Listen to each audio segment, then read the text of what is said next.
En ouvrant cette réflexion, j'ai pleinement conscience de la diversité de ceux qui se tiennent derrière chaque écran.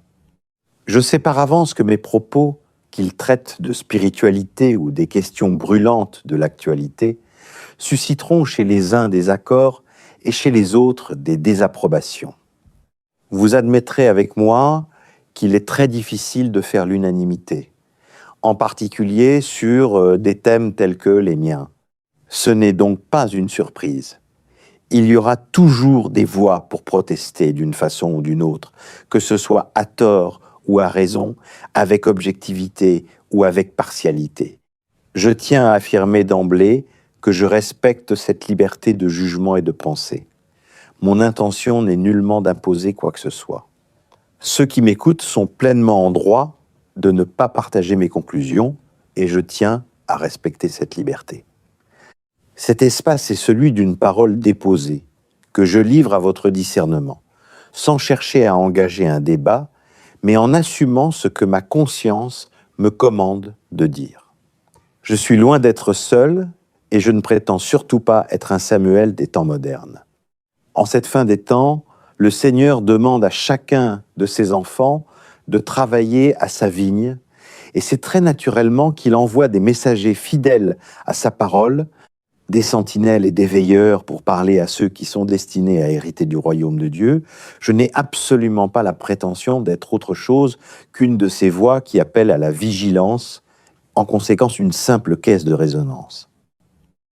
Selon les mots de l'apôtre Paul, dans sa seconde épître aux Corinthiens, au chapitre 4, nous portons ce trésor dans des vases de terre, afin que cette puissance supérieure soit attribuée à Dieu et non aux hommes. Je ne suis que ce vase de terre, fragile, imparfait et sans importance particulière. Ma personne doit s'effacer. Seul le trésor, qu'est la parole de Dieu, mérite votre attention.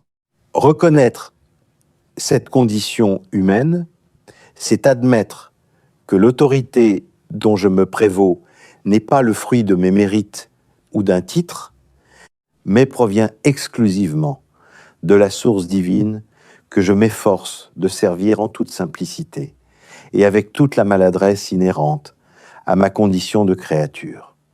C'est pourquoi je m'impose un renoncement total à ma propre sensibilité dans tout ce que j'aborde.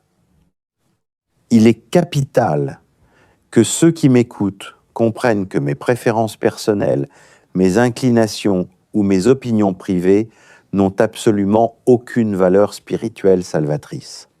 Mon avis, en tant qu'homme, est sans importance. Ce qui m'importe, et ce qui constitue l'unique boussole de mes interventions, c'est ce que Dieu veut, ce que Dieu dit, et ce qu'il veut faire comprendre.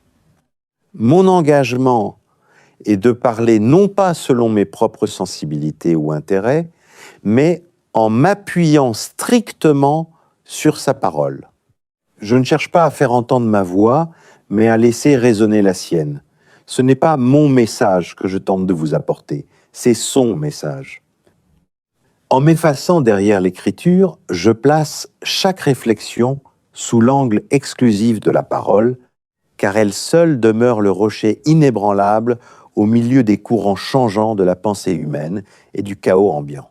Même s'il peut m'arriver de me tromper, mon intention demeure de rester ancrée dans ce qui est écrit. Pour le reste, il peut sans doute m'arriver de me tromper lorsque je m'exprime hors écriture. Après tout, je ne suis qu'un homme, et si je ne suis pas à l'écoute de l'Esprit Saint, je peux effectivement me tromper. Il me semblait important de vous dire tout cela, car il arrive que certaines personnes portent un jugement sur mes propos sans avoir pris le temps d'écouter ce discours jusqu'au bout. On entend parfois des critiques qui démontrent de façon péremptoire que l'exposé n'a pas été suivi dans sa totalité. Dans l'empressement de notre époque, beaucoup se contentent de bribes, de fragments ou de quelques minutes volées à une démonstration qui pourtant forme un tout cohérent. Que l'on puisse disconvenir de ce que j'avance est une chose parfaitement concevable. La liberté de jugement est un droit que je respecte infiniment.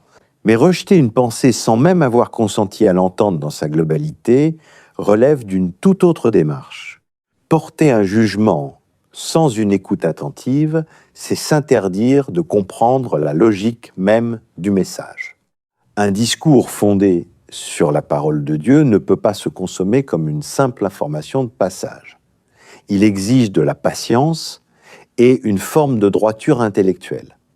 Condamner un homme sans l'avoir entendu jusqu'au bout, c'est agir avec une partialité qui ne rend honneur ni à la vérité, ni à celui qui écoute.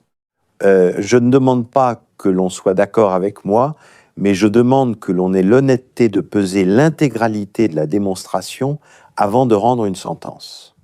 Car, en définitive, ce n'est pas seulement au messager que l'on fait injure en refusant de l'écouter, c'est à sa propre capacité de discernement que l'on porte préjudice. Il est devenu monnaie courante d'entendre aujourd'hui que l'on pourrait faire dire tout et son contraire à la Bible. Cette idée, qui semble au premier abord frapper du sceau du bon sens, est en réalité un piège logique redoutable. Réfléchissons-y un instant, si un texte peut signifier n'importe quoi, alors il ne signifie plus rien. Imaginez un code de la route que chaque conducteur interpréterait selon son humeur, ou une boussole dont l'aiguille tournerait au gré de celui qui la tient. Un tel instrument serait parfaitement inutile. Pour que la Bible soit un fondement, un rocher sur lequel bâtir une vie, il faut qu'elle ait un sens fixe, solide et indépendant de nos préférences. Si elle devient malléable au point de s'adapter à toutes les opinions, elle cesse d'être une parole divine pour n'être plus que l'écho de nos propres pensées. Elle perd alors sa fonction de guide. On n'est plus dirigé par Dieu, mais par soi-même. Soyons lucides. Si personne ne peut certifier que la Bible est parole de vérité, alors elle ne peut être de Dieu et ne sert plus à rien, autant la jeter aux orties et l'oublier.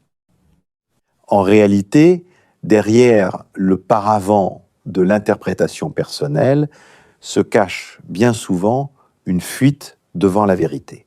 Prétendre que le texte est flou ou trop complexe est une excuse commode pour ne pas s'y soumettre. C'est une forme de paresse du cœur. On préfère déclarer le message incertain plutôt que d'accepter qu'il exige une transformation ou l'abandon de certains comportements. L'apôtre Paul avait d'ailleurs averti les chrétiens avec précision dans sa seconde lettre à Timothée. Car il viendra un temps où les hommes ne supporteront pas la saine doctrine, mais, ayant la démangeaison d'entendre des choses agréables, ils se donneront une foule de docteurs selon leurs propres désirs. L'argument de la multiplicité des interprétations est le bouclier idéal pour celui qui veut garder l'apparence de la foi, tout en rejetant ce qui, dans l'Écriture, le dérange ou le condamne. Certains utilisent pourtant l'exemple de Jésus pour justifier ce flou, en rappelant qu'il s'exprimait souvent en paraboles. Ils s'imaginent que si le Christ utilisait des images, c'est parce que la vérité serait relative ou cachée sous des voiles mystérieux. Mais la réalité est tout autre.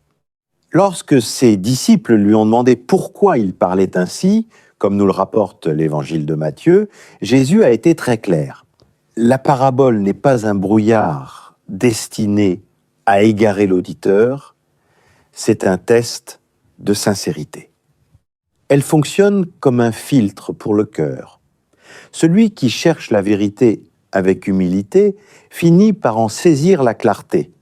En revanche, pour celui qui est orgueilleux ou qui cherche un prétexte pour ne pas obéir, la parabole reste une histoire close. Jésus n'utilisait pas d'énigmes pour le plaisir, mais pour révéler l'état intérieur de ceux qui l'écoutaient. La vérité divine ne se plie pas à nos caprices. Elle se révèle à celui qui est prêt à la recevoir avec honnêteté, tandis qu'elle demeure obscure pour celui qui préfère le confort de son propre aveuglement. Il est essentiel de comprendre une vérité fondamentale. Il est strictement impossible de saisir la profondeur de la parole de Dieu sans l'assistance de l'Esprit Saint. On ne peut pas aborder l'Écriture comme on peut lire un simple manuel technique ou un traité de philosophie. La Bible n'est pas un texte inerte, que l'on peut disséquer par la seule force de l'intelligence humaine.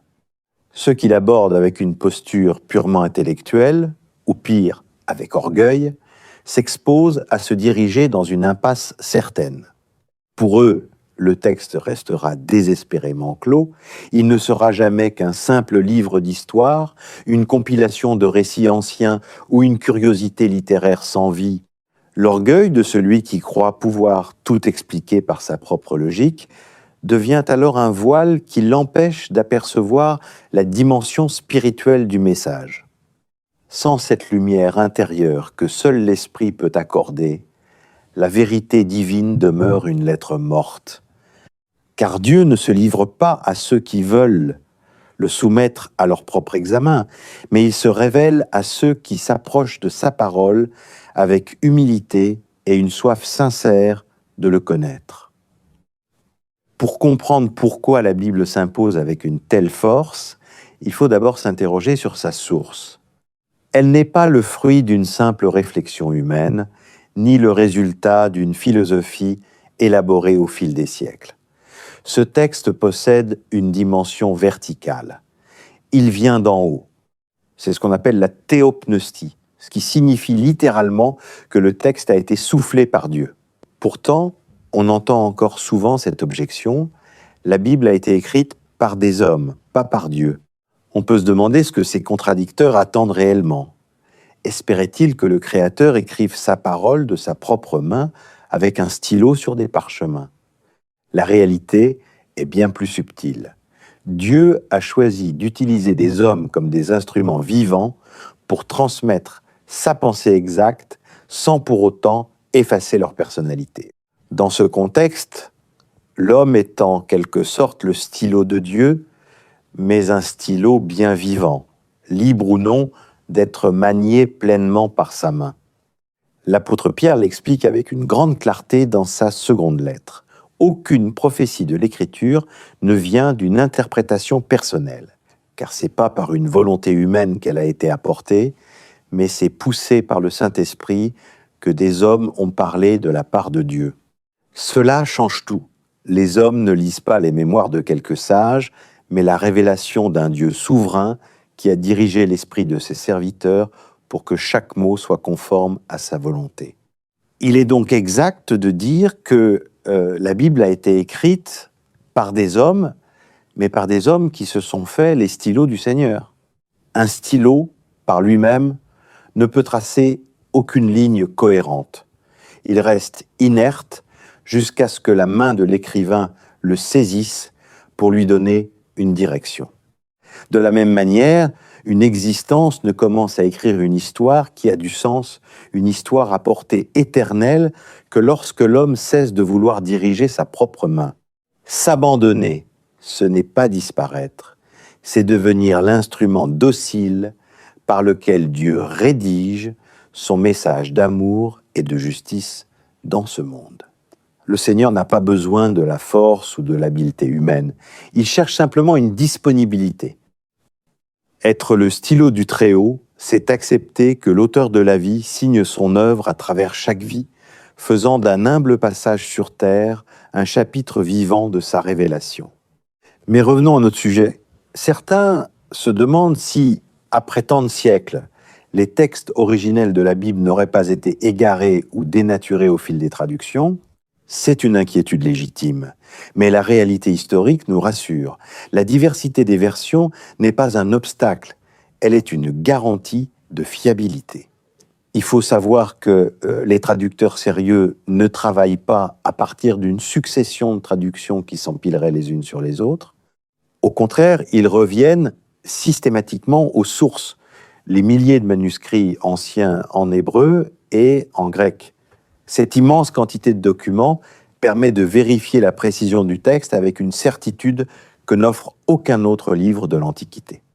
Il est vrai que certains traducteurs ont parfois failli, laissant leurs préjugés influencer leur travail.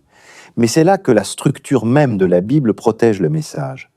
Les langues originales possèdent une grammaire et une étymologie si strictes qu'on ne peut faire dire n'importe quoi à un mot sans être trahi par la logique de la phrase.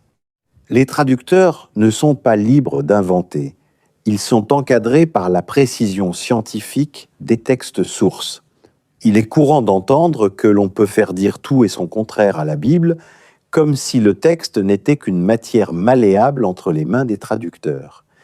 Pourtant, la réalité technique du travail de traduction raconte une toute autre histoire.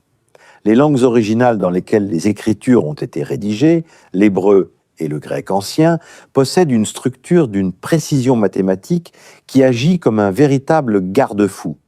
Un traducteur n'est pas un auteur libre de ses inventions, il est l'interprète d'un mécanisme linguistique extrêmement rigoureux qui dénonce de lui-même toute tentative de manipulation. Un cas historique avéré permet d'illustrer cette résistance du texte, celui du premier verset de l'évangile de Jean, chapitre 1, verset 1.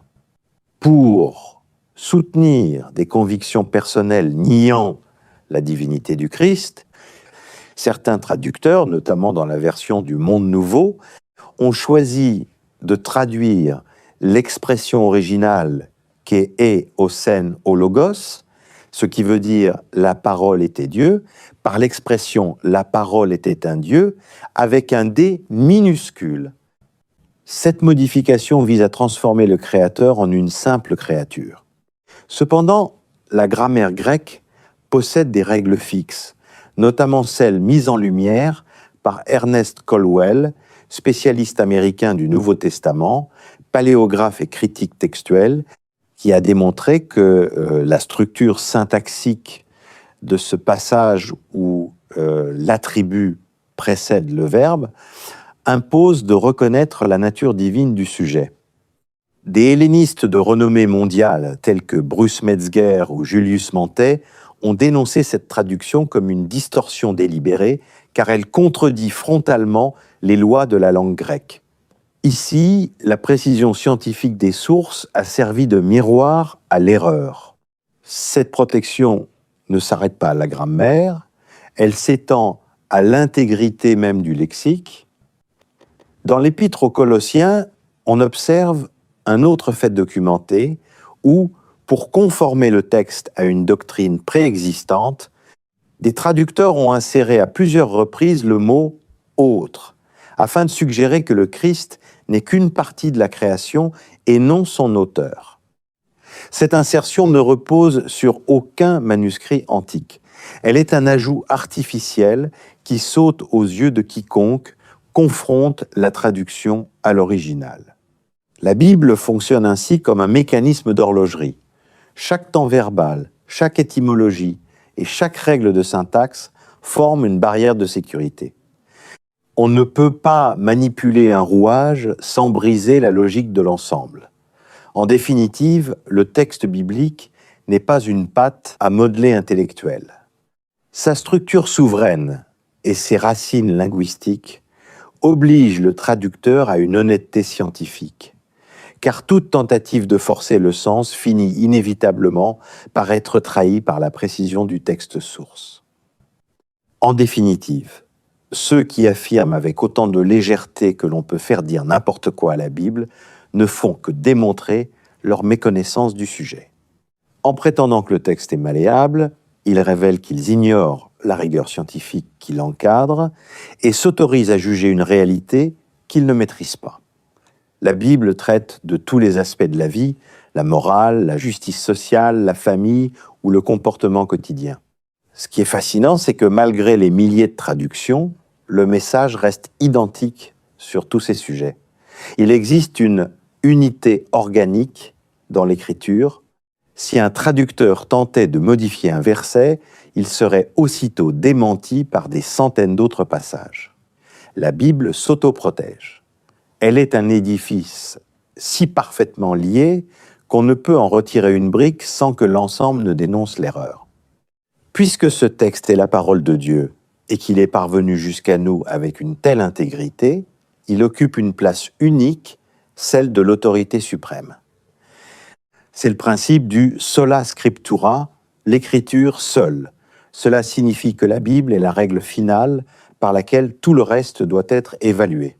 Dans un monde où les modes changent sans cesse, elle reste le point fixe. Ce n'est pas à la Bible de s'adapter aux évolutions de la société. C'est au contraire à la culture, aux traditions et aux vies d'être examinée par elle. Toute l'écriture est utile pour enseigner, corriger et instruire dans la justice. Elle n'est pas un texte que l'homme juge, elle est le texte qui juge l'homme et l'oriente vers ce qui est juste aux yeux de Dieu. Pour aborder la Bible avec sérieux, il ne suffit pas d'y piocher des phrases au gré des envies. La règle d'or est simple. La Bible est son propre dictionnaire. Elle ne se contredit jamais. Un passage obscur doit toujours être éclairé par la clarté des passages limpides. Dieu n'a pas écrit un livre de devinettes, mais une révélation cohérente où chaque pièce du puzzle finit par s'emboîter. Cela m'amène à une distinction capitale. Trop souvent, l'homme cherche à interpréter la Bible en y projetant ses propres désirs pour lui faire dire ce qu'il a envie d'entendre. Cette manière de faire porte un nom, on appelle ça exégèse. Ce mot étrange, qui est l'exact contraire du mot exégèse, désigne une erreur courante. On apporte son propre sens au texte, on force la parole pour qu'elle valide ses propres idées. C'est la pratique du supermarché biblique. On déambule dans les Écritures avec un caddie, on choisit sur les rayons ce qui vous convient et l'on délaisse ce qui ne vous intéresse pas ou vous dérange. C'est ainsi que beaucoup se réfugient derrière la parole de Jésus adressée à la femme adultère « Je ne te condamne pas non plus ». Ils s'emparent de cette grâce avec empressement, mais omettent soigneusement la fin de la sentence. Va et ne pêche plus. Ce découpage volontaire leur permet de se croire absous tout en persévérant dans l'offense. C'est ce que l'on pourrait appeler la foi à la carte. À titre d'exemple, une personne vivant dans l'adultère s'imaginera être lavée de sa faute tout en continuant de tromper son conjoint. Dans un tel cas, la gravité de l'acte initial se double d'une profonde hypocrisie. On utilise la parole de Dieu pour masquer sa propre rébellion. L'exégèse est le contraire exact de l'exégèse, qui est la seule démarche honnête. Faire de l'exégèse, c'est chercher le sens que l'auteur a voulu y mettre.